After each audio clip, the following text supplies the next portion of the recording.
Today we'll discuss about the signs and symptoms of ovulation. Hello everyone, I'm Dr. Anamika, Senior Consultant and IVF Specialist at Indira IVF Yelahanka branch, Bangalore. In a regular 28 days menstrual cycle, generally ovulation occurs between 14 to 18 days.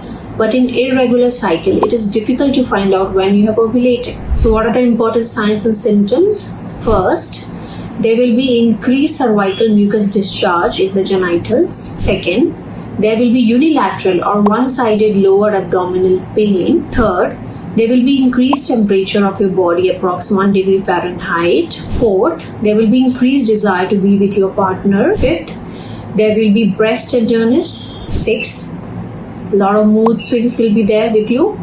Seventh, there will be abdominal bloating. Above all, you can also confirm the ovulation by the ovulation kit available in the market, and this will help you to find out when you have ovulated and you can plan well.